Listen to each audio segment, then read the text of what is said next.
नमस्कार, आप देख रहे हैं सीएनबीसी आवाज। मैं हूं मनीषा गुप्ता और आज एक स्पेशल प्रोग्राम हम आपके लिए लेकर आए हैं मेवा इंडिया 2025 से। ये सब कुछ ड्राई फ्रूट्स के बारे में है। आपको याद होगा कि ड्राई फ्रूट्स की जो मार्केट है लगातार भारत में बढ़ती हुई नजर आई है। 15 से 18% की पर एनम ग्रोथ भी यहां पर देखने को मिली है। एंड इवन एज ये बहुत ज्यादा अनऑर्गेनाइज मार्केट्स है, लेकिन हमने इसमें ज्यादा से ज्यादा प्लेयर्स अब जुड़ते हुए देखे हैं। वैल्यू एडिशन यहां पर एक बड़ा मार्केट बनता हुआ नजर आ रहा है। Dry fruits, ice creams, chocolates, cereals, energy bar सभी में यहाँ पर यूज होते हैं। लेकिन हमारे साथ एक कंपनी भी है जिन्होंने यहाँ पर रिसेंटली लिस्टिंग करी है ड्राई फ्रूट्स में। प्रोवेंटस एग्रोकॉम की तरफ से हमारे पास मिस्टर डीपी जवर और दीपक अग्रवाल हैं। मिस्टर जवर, सबसे पहले आपसे जानना चाहेंगे एंड किस तरह की ग्रोथ है और लिस्टिंग की तरफ आप ड्राई फ्रूट्स में कैसे आए, और आप इकलौते ऐसे कंपनी हैं? आज की तारीख में ड्राई फ्रूट का मार्केट इंडिया में 60,000 करोड़ का है और उसमें से जो इतना भी ऑर्गेनाइज्ड मार्केट है अराउंड 15% मार्केट इज ऑर्गेनाइज्ड है, तो अराउंड 8-9,000 मार्केट ऑर्गेनाइज्ड है।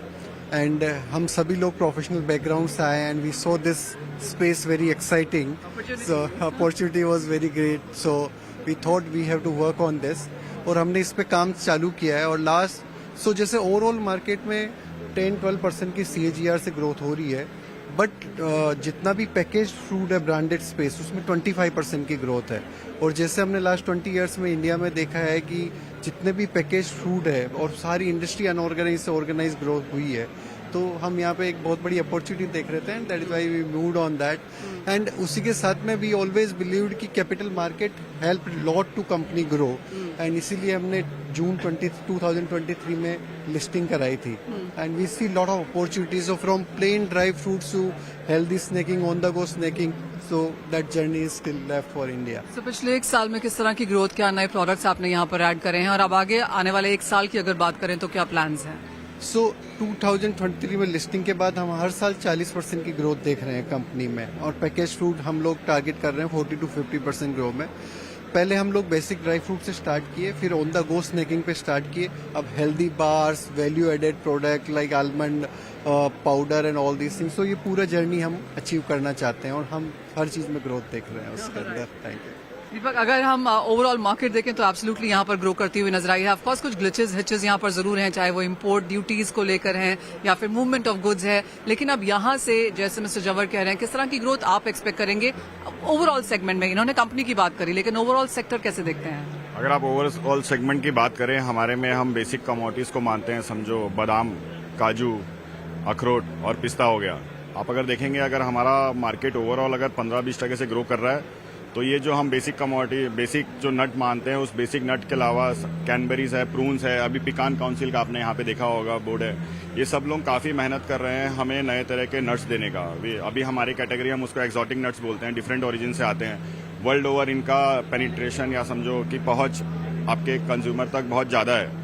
तो ये सारी सेगमेंट लास्ट 3 साल में जो हमने हमारे अपने ब्रांड में भी देखी है, ये कम से कम 30 से 40% है हर कैटेगरी में। कुछ चीज़ें प्रून्स है जैसे, ये सब नंबर कुछ तो 75% तक भी है। सो नंबर्स में हम जो ऑलरेडी एग्जिस्टिंग, जो एस्टेब्लिश्ड है, जो हम हर रोज़मर्रा की ज़िंदगी में खा रहे हैं, बादाम जैसी चीज़ें, वो तो ग्रो हो ही रही है 10-15% से। बाकी उसके अलावा आपने अगर देखा होगा, बहुत सारी नई चीज़ें हैं जो हम खाना नया इंडिया सीख रहा है। तो ये मिडिल क्लास है, ग्रोथ है, अंडरस्टैंडिंग है, इतना प्रमोशन कैंपेन है, इतना ये आप देख रहे हैं फेयर लगा है, तो इससे नॉलेज बढ़ता है लोगों का, तो वो उसके तरफ बढ़ रहा है। सो बाकी जगह तो ग्रोथ काफ़ी ट्रेमेंडस है, मतलब मिनिमम 25 से 30% और ऊपर जाएंगे तो आप 100% तक भी है। दीपक जी, बहुत शुक्रिया साथ जुड़ने के लिए। मिस्टर जवर, आपका भी all the very best to you जो आपने यहाँ पर कंपनी लॉन्च करी है। और बात जब ड्राई फ्रूट्स की हो तो SSJ जो कि 1927 से इस इंडस्ट्री में है, उनसे हम कैसे बात ना करें। हमारे साथ जगजीत सिंह कोचर जी हैं। जगजीत सिंह जी, आप तब से इस मार्केट में हैं जब हमने शायद ड्राई फ्रूट को बहुत ही अनऑर्गेनाइज मार्केट के तरीके से देखा था। तब से अब तक कैसे देखते हैं आप इस बाजार को? मैंने 1962 में अपने फादर को ज्वाइन किया था and this company is for my grandfather. And next year, if God willing, my 4th generation will be here. और dry fruit industry has grown tremendously. बहुत बड़ी हो गई है और गवर्नमेंट की पॉलिसीज भी इनको बड़ा सपोर्ट कर रही हैं, जिसकी वजह से ये ग्रो कर रही है। And the present prime minister mister Modi is really doing very well for the industries not only for dry food but for every industry. He's doing very well, and the way they are done it, this is the second year. बहुत ही जवान है ये, क्योंकि दूसरा साल है और दूसरे साल के अंदर इतनी सक्सेस लेना not possible, but they have done it, they have shown it. The committee बहुत अच्छा काम कर रही है और हमारी जी, अगर इंडस्ट्री देखें, आप कैसे देखते हैं इंडिया की इंडस्ट्री ग्रो होती हुई?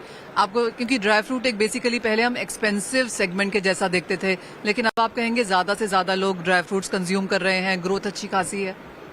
यस. इनिशियली जब 62 में मैं इसको ज्वाइन किया था फादर को, तो this was the small industry, क्योंकि इसका जो इम्पोर्ट पॉलिसी थी गवर्नमेंट ऑफ इंडिया की, वो बड़ी रिस्ट्रिक्टेड थी. Slowly it became vast. अभी ये ओपन OGL है. OGL means open general licence, जिससे हर कोई इंपोर्ट कर सकता है, जिससे हर एक इंडियन को, हर हमारे एक भारतीय को ये ड्राई फ्रूट खाने को मिल रहा है. और इसकी ड्यूटी का स्ट्रक्चर भी बहुत इन्होंने लो रखा है, जिससे गरीब से गरीब आदमी आज बादाम खा सकता है. और इस बादाम की सेहत के लिए, हेल्थ के लिए बहुत इम्पोर्टेंस है. स्पेशल बच्चे जो बोलते नहीं हैं, लेट बोलते हैं, उनको अगर हम बादाम खिलाते हैं तो वो जल्दी बोलना शुरू कर देते हैं. तो कोचर जी, आप बेसिकली दुबई से यहाँ पर फंक्शन करते हैं. इंडिया को एज अ मार्केट आप कैसे ग्रो होता हुआ देख रहे हैं? अभी जिस तरह का काम है, कितना आपको लगता है, और कौन सा ड्राई फ्रूट यहाँ पर बेहतर कर रहा है? ऐसा है कि India is the biggest market. मेरी नज़र में इस वक्त सबसे बड़ी मार्केट इंडिया है, और इम्पोर्टर्स ग्रो कर रहे हैं, एवरी डे इजाफा हो रहे हैं, और बहुत कंज्यूम हो रहा है. इधर ड्राई फ्रूट बड़ी मिकदार में कंज्यूम हो रहा है, और prices are also very reasonable. बड़ा अच्छा काम चल रहा है, and they are very cooperative. और सबसे बड़ी बात यह है कि घर घर में ड्राई फ्रूट जा रहा है, और ये एक बहुत इम्पोर्टेंट बात है. जो हम पुराने ज़माने में कहते थे काबुली वाला आया तो वो ही सिर्फ बादाम खिलाएगा, अभी वो बात नहीं है. अभी काबुली वाले की जरूरत नहीं है. और अब आगे जाते हुए आपको क्या लगता है, किस तरह की ग्रोथ देखने को मिल पाएगी? और अगर कोई पॉलिसीज में चेंज करना हो तो क्या करने की जरूरत है ड्राई फ्रूट सेगमेंट के लिए? देखो, पॉलिसी में हमारे को एक वॉलनट की थोड़ी सी प्रॉब्लम है, जिसकी की ड्यूटी इज़ वेरी हाई, और comparatively other dry fruit items are अच्छे हैं, उनके लिए पॉलिसी अच्छी है. सिर्फ वॉलनट में थोड़ी सी प्रॉब्लम है, वो भी हमने गवर्नमेंट को बोला है, रिक्वेस्ट करी है कि इसको कंसीडर करें और इसकी ड्यूटी थोड़ी कम करें, जिससे ये चीज़ और ज़्यादा इधर बिक सके. क्योंकि वॉलनट की जो सूरत है वो ब्रेन की तरह है. That means it develops your brain. तो ये हर एक के लिए ज़रूरी है, इसकी इतनी हैवी ड्यूटी रखना ठीक नहीं है. बात अब यहाँ पर काजू की करेंगे, और आपको बता दें कि इंडिया एक सबसे बड़ा कंज्यूमर तो है ही, लेकिन यहाँ पर प्रोसेसिंग भी अब सेकंड नंबर पे आ चुकी है. हमारे साथ राहुल कामत हैं, बोलास के. राहुल नमस्कार, शुक्रिया साथ जुड़ने के लिए. नमस्ते जी, कैसे आप? आप काजू पहले जानना चाहेंगे, किस तरह की मार्केट अब इंडिया में बन गई है? पिछले 5 साल में किस तरह का शिफ्ट आपने बनता हुआ देखा है, और अगले 5 साल कैसे दिखते हैं? पोस्ट कोविड लोगों में एक हेल्थ कॉन्शियस आ गया कि दे आर लुकिंग क्या मैं क्या कर रहा हूँ. पहले लोग नहीं सोचते कि एक इम्यूनिटी बूस्टिंग क्या होता है, हेल्थी फ्रूट क्या होता है, बट कोविड के बाद सबको समझ में आ गया. तो हर एक ड्राई फ्रूट्स का कंजम्पशन बढ़ता जा रहा है, एंड काजू का भी कंजम्पशन बढ़ता जा रहा है. एंड आई थिंक अभी यंगर जनरेशन एक ड्राई फ्रूट्स को एक फैशन समझ रहा है कि कीटो डाइट, वेगन डाइट, ये सब एक फैशन बन चुका है. तो इसलिए I think dry fruits consumption बहुत बढ़ेगा. So, काजू, फ्रॉम काजू प्रोसेसिंग, काजू वैल्यू एडिशन, ये सब कुछ आपने यहाँ पर किया है. किस तरह से डिमांड यहाँ पर फिर बढ़ी है? नहीं, डिमांड सबका बढ़ रहा है. बिकॉज अभी क्या है ना, because we are targeting the millennials and बच्चों को ले, उनको वो जो प्लेन वेनिला कैशू होता है वो थोड़ा बोरिंग हो जाता है. So they want something new. And हम क्या बोल रहे हैं कि जैसे हनी कैशू किया, वो बच्चों का टिफिन में डाल सकते हैं, सो हर दिन बच्चा खाएगा. तो उस टाइप का छोटा पैकिंग एंड इनोवेशन, अभी वो that is what we are trying to do to drive the segment up. Rahul, prices में किस तरह का चेंज देखने को मिला है? अगर हम पिछले 2-3 साल भी पकड़ के देखें तो काजू के प्राइसेस कैसे मूव कर रहे हैं? नहीं, काजू का प्राइसेस ऑलमोस्ट लाइक बहुत नीचे गया था, जैसे 500 से 550 रुपए का रेंज में गया था एक बार, वो अभी 700-750 रुपए का रेंज में आके खड़ा है। तो उस तरफ से देखें तो मार्केट थोड़ा बड़ा है, बट आप 5 साल से देखते हैं तो मार्केट में कोई बड़ा हुआ नहीं है। 5 साल पहले भी 700 था, आज भी 700 है। राहुल, आपने तो वैल्यू एडिशन बहुत ज्यादा किया है, काजू से लेकर काजू कतरी तक, और अभी हमने अंजीर बर्फी भी यहाँ पर खाई। तो क्या वैल्यू एडिशन में किस तरह का मार्केट है? Value addition is the, I think it's the future for us, because value addition करने से कमोडिटी से एक हम प्रीमियमाइजेशन कर सकते हैं, उसमें वो प्राइस में भी हम थोड़ा बहुत ये करते सकते हैं कि we can get some margin. So value addition, and आप यहाँ मेवा में घूमेंगे, हर एक आदमी वैल्यू एडिशन पे तुला है। So that is, I think that will drive the future consumption. Rahul, also क्योंकि अभी सर्दियों का सीजन है, शादियों का भी सीजन है, तो क्या ये सिक्लिकल डिमांड भी बढ़ती हुई नजर आई है? हाँ जी, एक्चुअली विंटर डिमांड एंड शादी का डिमांड काजू के लिए बहुत बड़ा सीजन होता है। जब हम समर में जाते हैं तो ट्रेडिशनली लोग बोलते हैं कि ये गर्मी का आइटम है, आप गर्म मत खाओ, but what we have seen recently is, जैसे आइसक्रीम कंजम्पशन बढ़ता है, हमारा ऐसे ingredient into ice cream is more, so summer में वहां से हमको फायदा मिल जाता है। एंड राहुल, अगले 5 साल में अब किस तरह के डिमांड नंबर्स आप बनता हुआ देखेंगे ओवरऑल ड्राई फ्रूट सेगमेंट में, और आपको लगता है काजू की जो ग्रोथ है वो वैसे ही बरकरार रहेगी? इफ काजू का बात पूछेंगे, आज 3 से 3.5 लाख टन का इंडिया का कंजम्पशन है। हम देख रहे हैं कि 5 से 5.5 लाख टन जाएगा over the next 5 years, and total dry fruit basket around 7 से 8 लाख टन का है आज, खजूर को छोड़कर। अगर खजूर को मिला है तो 12 लाख टन का है, विदाउट खजूर जस्ट ड्राई फ्रूट नट्स 7 से 8 लाख टन का है, और टोटल मार्केट साइज है अराउंड 55,000 करोड़ रुपीस का, जो एनडीएफसी का एक एम है कि अगले 5 साल में हम 1 लाख करोड़ रुपए का मार्केट करें। राइट, इतने स्ट्रॉन्ग नंबर्स हैं राहुल, बहुत शुक्रिया साथ जुड़ने के लिए, एंड आशा है कि वो नंबर्स यहाँ पर अचीव होते हुए नजर आए। तो जहां तक बात बादाम की है, भारत का जो कंजम्पशन है वो near on the top 5 countries में यहाँ पर आता है, और उसमें भी जो ममरा बादाम है उसकी ऑफकोर्स अपनी अलग ही निराली शान है। हमारे साथ कमलेश भागचंदानी है ट्रू नट के। कमलेश, आप ज्यादातर यहाँ पर ममरा बादाम का काम करते हैं, क्या प्राइसेस हैं उसके और किस तरह की डिमांड है इंडियन मार्केट्स में? प्राइस वाइज अगर कंपेयर करें यूएस से तो ये सबसे महंगी बादाम है ईरान का, और न्यूट्रिशन वाइज बेस्ट है, मतलब ऑर्गेनिक बादाम आप इसको बोल सकते हो, डॉक्टर रिकमेंड करते हैं इसको। कहाँ से इंडिया इंपोर्ट करता है, और जैसे आपने कहा सबसे महंगा बादाम है, तो क्या इसका रेट है, और सबसे सस्ता बादाम कितने का होता है? सबसे सस्ता फॉर एग्जांपल होता है 700-800 रुपीज़, इसका प्राइस है 2,500-3,000 रुपीज़ समथिंग, ईरान से इंपोर्ट होता है। ये बेस्ट क्वालिटी मामरा जो हम करते हैं, ट्रू नट ब्रांड का हमारा। कमलेश, किस तरह की डिमांड है इंडियन मार्केट्स में? आप कहेंगे ज्यादा से ज्यादा लोग अब इससे खा रहे हैं, अवेयरनेस है बादाम की वैरायटीज को लेकर इंडिया में? डिमांड डे बाय डे इसकी इंक्रीज हो रही है, जैसे जैसे लोगों को अवेयरनेस आ रही है, लोग ज़्यादा और जागरूक होकर और इसके ऊपर आ रहे हैं और कंज्यूम कर रहे हैं। किस तरह की ग्रोथ आपने बनते हुए देखी, अगर एक परसेंटेज टाइम्स में यहाँ पर बात करें, और आगे जाकर अब क्या सेंस है यहाँ पे? एक्चुअली इसकी क्रॉप लिमिटेड ही होती है ईरान में, और लिमिटेड प्रोडक्शन होता है, और उससे कंपैरिजन करें तो डिमांड एवरी ईयर इंक्रीज हो रही है 15 to 20%, तो इसलिए इसका प्राइस भी काफ़ी ऊपर रहता है। एंड ट्रू नट्स में और कौन कौन सी चीजें यहाँ पर, बाकी अगर ड्राई फ्रूट्स की हम यहाँ पर बात करें तो किस तरह की कैटेगराइजेशन है? मेनली हम पिस्ताचो और मामरा में हैं, तो पिस्ताचो हमारा ब्रांड जो इंडिया में क्वाइट फेमस है, आप पता कर सकते हो किससे भी, तो अच्छा है रिस्पॉन्स इनको इंडिया से। कमलेश, बहुत शुक्रिया साथ जोड़ने के लिए, आज यहाँ पर बात करने के लिए हमसे, थैंक यू।